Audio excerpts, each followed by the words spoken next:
कभी सोचिए कि किसी पर कोई झूठा आरोप लग जाए। हाँ। एक ऐसा आरोप जिसका मतलब सच्चाई से कोई लेना देना ही ना हो, बस किसी दुश्मनी या शायद गलतफहमी की वजह से एक एफआईआर हो गई। जी। और अब हर दरवाजे पर दस्तक, हर अनजान फोन कॉल के साथ एक डर, गिरफ्तारी का डर। ये डर किसी की भी जिंदगी को बुरी तरह से बदल सकता है। बिल्कुल। उनका काम, उनकी इज्जत, सब कुछ। तो सवाल ये उठता है कि क्या इस डर का, इस गिरफ्तारी की आशंका का कोई कानूनी जवाब है?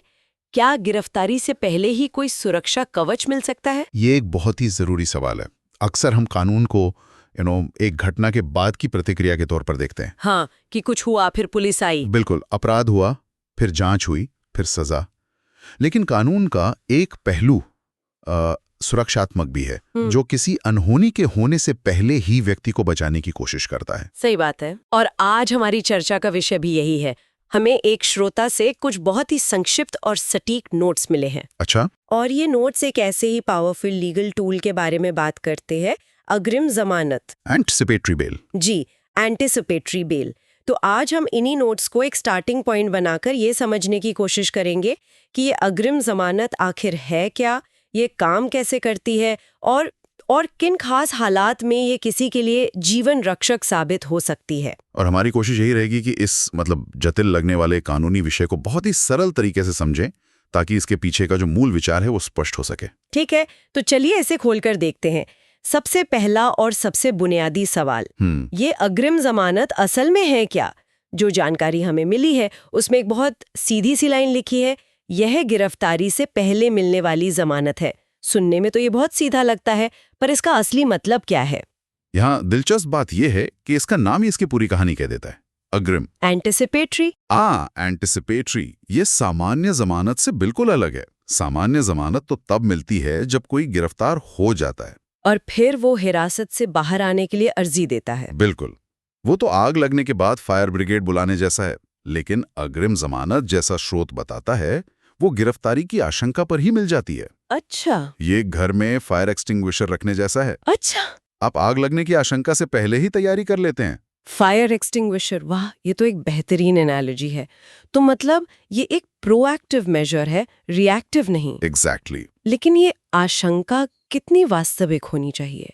क्या सिर्फ एक अनजाना सा डर काफी है, या इसके लिए कोई ठोस वजह होनी चाहिए? नहीं, ये बहुत अच्छा सवाल है। ये सिर्फ एक अनजाना डर नहीं हो सकता। कानून की भाषा में इसे रीजनेबल एप्रीहेंशन कहते हैं। रीजनेबल एप्रीहेंशन मतलब एक तर्कसंगत आशंका। जी, आपको अदालत को ये यकीन दिलाना होता है कि आपके पास ये मानने के ठोस कारण हैं कि कोई आपको किसी झूठे या दुर्भावनापूर्ण मामले में फंसाने की कोशिश कर रहा है, और इस वजह से आपकी गिरफ्तारी हो सकती है। हाँ, ये उस व्यक्ति के लिए एक सुरक्षा कवच है जिसे लगता है कि कानून की प्रक्रिया का दुरुपयोग करके उसे परेशान किया जा सकता है। सोचिए, किसी की इज्जत, नौकरी, सामाजिक स्थिति, ये सब तो गिरफ्तारी की खबर से ही दांव पा लग जाता है, भले ही बाद में वो निर्दोष साबित हो जाए। बिल्कुल, ये प्रावधान उसी नुकसान को होने से पहले ही रोकने की कोशिश करता है। तो ये सिर्फ डर नहीं, बल्कि एक सोची समझी आशंका पर आधारित है। चलिए अब इसके प्रैक्टिकल साइड पर आते हैं। मान लीजिए किसी को ऐसी आशंका है, तो प्रक्रिया क्या है? उसे क्या करना होगा? हमें भेजी गई जानकारी इस पर भी कुछ कहती है। इसमें लिखा है, आवेदन सेशन कोर्ट या हाई कोर्ट में किया जाता है। जी। मुझे ये थोड़ा अजीब लगा। ज्यादातर मामले तो निचली अदालतों से शुरू होते हैं, मजिस्ट्रेट कोर्ट से।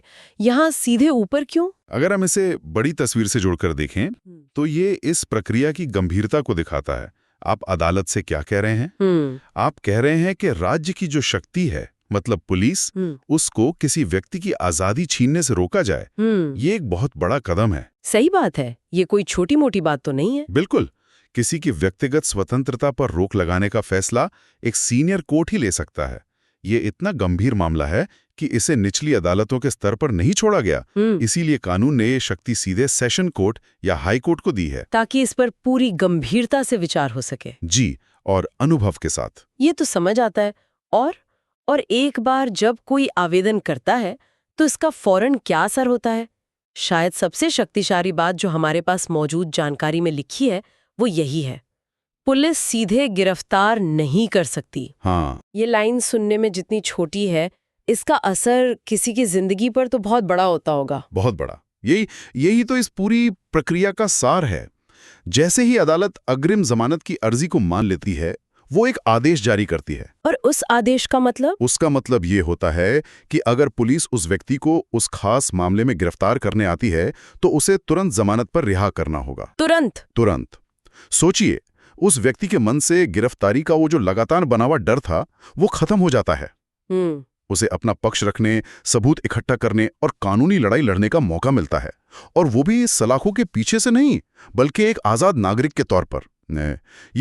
ये मानसिक और भावनात्मक रूप से एक बहुत बड़ी राहत है। लेकिन यहाँ एक सवाल उठता है, क्या इसका मतलब ये है कि वो व्यक्ति अब जांच से पूरी तरह बच सकता है, या अदालत कुछ शर्तें भी लगाती है? नहीं, ये एक बहुत जरूरी न्यूआंस है।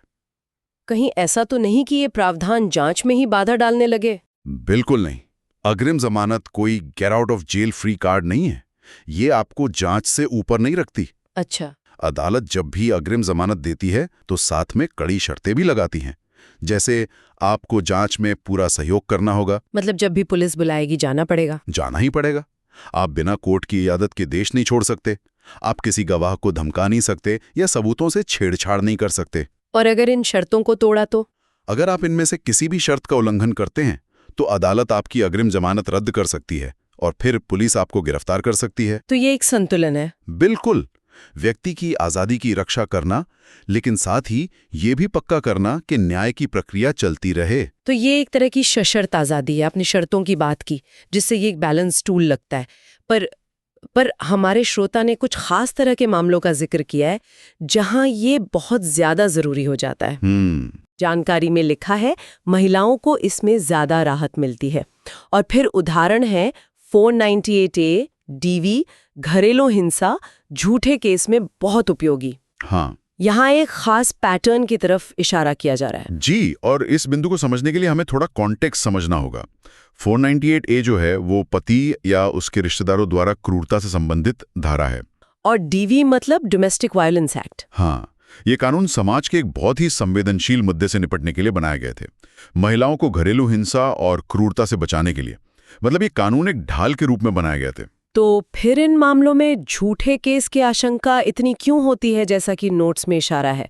ये तो कानून के अंदर एक और परत खोलने जैसा है। बिल्कुल, और हमें यहाँ ये साफ कर देना चाहिए कि हम सिर्फ स्रोत में दी गई जानकारी और उससे जुड़े कानूनी विमर्श का विश्लेषण कर रहे हैं। जी। होता यह है कि जब पारिवारिक विवाद, खासकर मैट्रिमोनियल डिस्प्यूट्स, बहुत कड़वे हो जाते हैं, तो कभी-कभी इन कानूनों का इस्तेमाल ढाल की तरह नहीं, बल्कि एक हथियार की तरह होने लगता है। एक हथियार की तरह? हाँ, सोचिए, एक परिवार में संपत्ति का विवाद चल रहा है या तलाक की प्रक्रिया बहुत खराब मोड़ ले चुकी है। ऐसी स्थिति में कभी-कभी एक पक्ष दूसरे पक्ष पर दबाव बनाने के लिए या उन्हें परेशान करने के लिए इन धाराओं के तहत मामला दर्ज करा देता है। मतलब इरादा न्याय पाना नहीं, बल्कि परेशान करना होता है। कई मामलों में ऐसी आशंका जताई जाती है।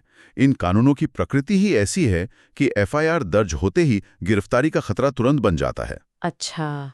ऐसे में स्रोत का इशारा इस तरफ है कि अग्रिम जमानत उस व्यक्ति और उसके परिवार, जैसे उसकी बूढ़ी माँ या बहन, जिन्हें अक्सर ऐसे मामलों में सह आरोपी बना दिया जाता है, उनके लिए एक बहुत जरूरी सुरक्षा कवच का काम करती है। ये उन्हें अपनी बेगुनाही साबित करने का मौका देती है, बिना गिरफ्तारी की पीड़ा झेले और सामाजिक अपमान झेलें। बिल्कुल। तो ये एक बहुत ही सूक्ष्म लेकिन महत्वपूर्ण बिंदु है। ये कानून के संतुलन वाले काम को दिखाता है। एक तरफ ऐसे कानून हैं जो कमजोर पक्ष की रक्षा के लिए हैं, और दूसरी तरफ अग्रिम जमानत जैसे उपकरण हैं जो ये पक्का करते हैं कि उन रक्षात्मक कानूनों का इस्तेमाल किसी निर्दोष के खिलाफ हथियार के रूप में ना हो। आपने इसे बिल्कुल सही तरीके समझा है।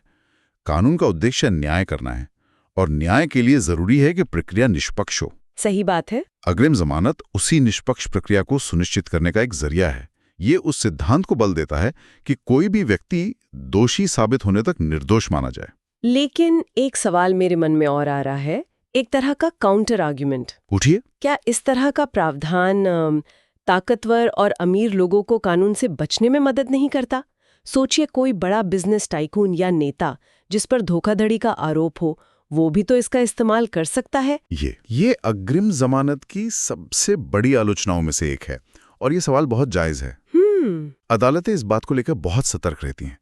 अग्रिम जमानत देना या ना देना, ये पूरी तरह से जज के विवेक पर निर्भर करता है। अच्छा, ये कोई अधिकार नहीं है? नहीं, और फैसला देने से पहले अदालत कई चीजें देखती है, जैसे आरोप कितना गंभीर है, क्या ये कोई आर्थिक घोटाला, हत्या या बलात्कार जैसा संगीन मामला है। आरोपी का पिछला रिकॉर्ड भी देखा जाता होगा। बिल्कुल, उसका पिछला रिकॉर्ड कैसा है, क्या उसके देश छोड़कर भाग जाने की कोई संभावना है, क्या वो बाहर रहकर जांच को प्रभावित कर सकता है, ये सब देखा जाता है। तो हर मामले को अलग अलग तौला जाता है। बिल्कुल, अगर मामला किसी बड़े आर्थिक अपराध का है या कोई बहुत ही संगीन अपराध है तो अदालतें अग्रिम जमानत देने में बहुत ज्यादा सख्ती बरतती हैं। सुप्रीम कोर्ट ने भी कई बार कहा है कि अग्रिम जमानत एक असाधारण उपाय है। मतलब ये रोजमर्रा की बात नहीं है? नहीं, ये हर किसी का मुतलक अधिकार नहीं है। तो हाँ, इसके दुरुपयोग की संभावना हमेशा बनी रहती है, लेकिन हमारी न्यायिक प्रणाली में इसे रोकने के लिए भी कई चेक्स एंड बैलेंसेस मौजूद है। ये कोई आसान रास्ता नहीं है, खासकर गंभीर मामलों में। तो इसका कुल मतलब क्या है? अगर हम आज की इस पूरी बातचीत को समेटें तो कुछ मुख्य बातें निकलकर आती हैं। जी। पहली और सबसे बड़ी बात, अग्रिम जमानत गिरफ्तारी की आशंका होने पर एक प्रोएक्टिव लीगल शील्ड है। ये गिरफ्तारी के बाद नहीं बल्कि पहले मिलती है। दूसरी महत्वपूर्ण बात यह है कि ये कोई मामूली प्रक्रिया नहीं है। इसके लिए सीधे सेशन कोर्ट या हाई कोर्ट जाना पड़ता है, जो इसकी गंभीरता को दिखाता है। और इसका सबसे बड़ा और फौरी असर ये है कि अदालत का आदेश मिलते ही गिरफ्तारी के डर से तत्काल राहत मिल जाती है। तीसरा, और ये बहुत जरूरी है, कि ये राहत बिना शर्तों के नहीं आती। आपको जांच में सहयोग करना होता है और अदालत द्वारा लगाई गई हर शर्त का पालन करना होता है। ये न्याय प्रक्रिया से बचने का टिकट नहीं है। बिल्कुल नहीं। और अंत में, जैसा कि हमारे श्रोता की जानकारी में भी इशारा था, ये कुछ खास तरह के मामलों में, जैसे पारिवारिक विवादों से जुड़े मामलों में, जब कानूनों के दुरुपयोग की आशंका हो, एक बहुत ही जरूरी संतुलन बनाने वाला उपकरण साबित होता है। ये एक व्यक्ति को अपनी लड़ाई आजादी से लड़ने का मौका देता है। जी, कुल मिलाकर ये कानूनी प्रणाली के भीतर एक सेफ्टी वॉल्व की तरह है। ये वाकई एक बहुत ही व्यावहारिक और शक्तिशाली कानूनी प्रावधान है जिसके बारे में जानना जरूरी है। हमारी चर्चा ने स्रोत के उन संक्षिप्त नोट्स को खोलकर उनके गहरे अर्थ और उससे जुड़े जरूरी सवालों को समझने में वाकई बहुत मदद की है। और ये हमें कानून के एक गहरे सिद्धांत पर सोचने के लिए भी मजबूर करता है। वो क्या है? हमारे स्रोत ने हमें एक ऐसे कानूनी उपकरण के बारे में बताया जो निर्दोषों को झूठे मामलों से बचाने के लिए बनाया गया है। ये हमें इस सवाल पर सोचने के लिए प्रेरित करता है, एक कानूनी प्रणाली एक तरफ समाज के सबसे कमजोर लोगों की रक्षा करने और दूसरी तरफ ये सुनिश्चित करने के बीच एक नाजुक संतुलन कैसे बनाती है कि सुरक्षा के लिए बनाए गए कानूनों का ही किसी के खिलाफ हथियार के रूप में इस्तेमाल ना हो। ये संतुलन ही शायद न्याय का सबसे मुश्किल और सबसे जरूरी पहलू है।